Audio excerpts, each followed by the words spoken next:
Hello, everybody. Welcome to the Canadian Shield. My name is Sterling. I'm your host. We've all heard in recent times Justin Trudeau stand in an empty room in the United Nations and tell the empty room that he was going to start spending a lot of money on the Canadian military, which will improve the overall budget and give the 2% that the United Nations is looking for from the Canadian commitment.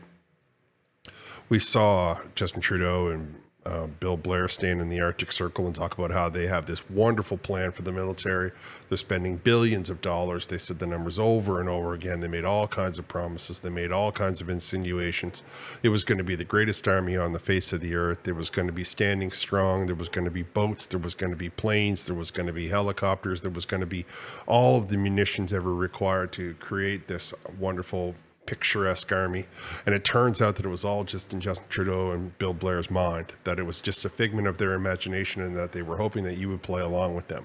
Because this year alone, they're making cuts to the army in the roughly in the neighborhood of 810 million, which is going to leave them about 260 million short of what they need to just maintain 52% of the military. All right, before I get into it, I would encourage you all to like, comment, subscribe, hit the notification bell, share this channel with all of your socials. I picked this up from the CBC. Government cost cutting blows $150 million hole in Army's equipment maintenance budget. The Liberal government's recent internal budget cutting exercise at the Department of National Defense has deprived the Army's system for maintaining equipment and vehicles of up to $150 million. And when the preservation of older systems, the kind that might be pressed into service during an emergency, are factored in, the funding gap grows to $260 million, the Army acknowledged in a written statement. So we hear them talking all over the country about how they're going to make this army, the greatest army on earth. And it turns out that they've cut $260 million just to keep the thing running. I don't want to hear about how they're spending it on drones and how they're saying that they're spending it on equipment for new supply ships and helicopters and F-35s or whatever it is that they want to put. I mean, the supply ships have gone over budget by $1 billion. We could just say, you know what, let's build those ships ourselves and we will keep that $1 billion and give it to the Army. Or better yet, let's just cut any of the hundreds of thousands of jobs that the Liberals have created in the top-heavy bureaucracy for housing accelerator funds, for food lunch programs, for any of them, all these jobs that they've created that will cause a lot of bureaucracy and a lot of unnecessary spending. This covers contracts and the overhead costs associated with industrial support as well as repairs. However, the fund allocation is approximately $150 million short of maintaining the current force's serviceability and roughly an additional $260 million short if considering obsolescence and long-term fleet management obligation. The shortfall will result in lower serviceability of many Canadian Army fleets. Because we in this country, we operate a joint, right? That's why it's called the Canadian Armed Forces, Land, Sea, Air. We put everybody together. So we are 150 and 260 is what, 41? $410 million short just to keep our bare basic operation happening and to keep all of the people that we currently have in the field operating. Now we've expanded our number in Lafayette to nearly 5,000. Do they have the equipment that they require? Probably not. They were sent there originally without the equipment they require. How are they training when you're not giving them bullets? How are they training when you're not giving them the best equipment that can be found? Why are we giving money to bureaucracies why are we sending money to Ukraine? Why is the Ukrainian military more important than the Canadian military? Don't worry, there's more. The military has been told to cut $810 million this year. The latest federal budget tabled last spring in the House of Commons tasked the DND with cutting internal spending by $810 million in the current fiscal year and by $908 million per year in 2026, 27, and beyond. So you want them to cut $2 billion, even though you stood up north and talked about how you were going to make all of this spending, all of this money. And when people asked you why are they Why is that spending not happening until after the next election? I think we see that really what you meant to say was that if you vote for us, we might be able to give some people a strong military. But it just turns out that you are making cuts to the military and not making cuts to the CBC. It's kind of strange, right? CBC got all of their bonuses, and the military has got to, I don't know, start riding horseback maybe, or bicycles maybe. Of course, the liberal response to this is to say, oh, no, they're going to be cutting bureaucracy. So if they're cutting bureaucracy, then why are all of this equipment not being looked after?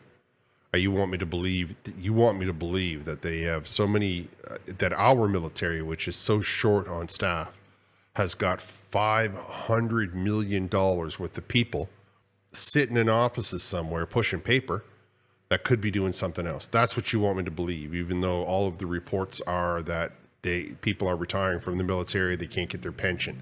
They can't get looked after in the hospital. We know that the people living on base are using food banks. And yet you want me to believe that it's all about bureaucracy. I think that the federal liberal government knows that they didn't have the money, that they knew that they weren't going to be able to meet those budgets. They knew when they were talking about capital gains tax that these problems were existing, and all they did was worry about how they could increase taxes while expecting the military to make cuts. How's that managing the country properly? How's that looking after the needs of the Canadian people? How is that encouraging people to join the military? You're going to be making cuts to the ordinary soldier on the ground, right? So they won't have bullets to practice with. They won't have equipment that functions. The equipment they do have will be like, what do you want to do? You want them to go out into the woods and carve, I don't know, a slingshot? Maybe give them some rocks to practice with? Perhaps you would think that they would maybe go and make the longbow and they could just use that. I mean, we got terrorists who were just arrested in downtown Toronto. But what if that had gone the wrong way? What if it was some kind of a cell? Right? And what if how's our military going to respond to that? What if, Trudeau stood in New York talking about how there's all kinds of threats to the Arctic, right? I remember I was making jokes that Greenland was going to invade through alert, or maybe Russia was going to come pouring over the northern half of the country, over the North Pole. But what if they really did? What if China, who we know has already made runs on Alaska, were to land in the Yukon? What if the possibilities are not that outlandish, according to Justin Trudeau himself, right? These are things that he was saying when he needed you to be scared. Remember when he was in New York talking to a room full of nobody, that he was trying to make you feel like he was commander in chief and he had everything under control. Now we've got a brand new military leader. I forget her name, but I know that she just got the job. I know that she has no money to play with. And we, at the one hand, have no army, we have staffing issues. And the military is calling for more money, calling for support, calling for people to come in and join. And yet the Liberal government has decided that they don't need any money to function. They don't need any money to recruit. They don't need any money to train. All of the equipment that they have can sit and just rust, I suppose. I just wonder which part of the Liberal story is true. Is it the fact that there could be an enemy coming over the North Pole at any minute? Or is it that we don't have to worry about it, so let's just cut all the funding? I mean, I have my opinions on this. I can tell you right now that there is absolutely no way in the world that the way the Liberal government is handling the military in this country is anywhere near efficient, anywhere near going to create the type of soldier that is required in this time. And we got war in the Middle East. We got all kinds of conflict going on. Russia.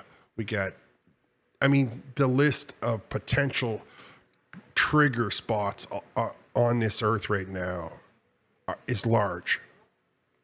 And the response by the Liberal government is to say, don't worry about it. We don't need those Jeeps. We don't need them tanks. It'll be all right. Don't worry about it. It's only $500 million that you can't use to repair, and you probably won't have any money to any practice bullets or, but we can probably get our hands on a butter knife that you can, carve a slingshot. Unbelievable. All right. I'm going to wrap here. I want to thank you all for listening. I'll talk to you next time.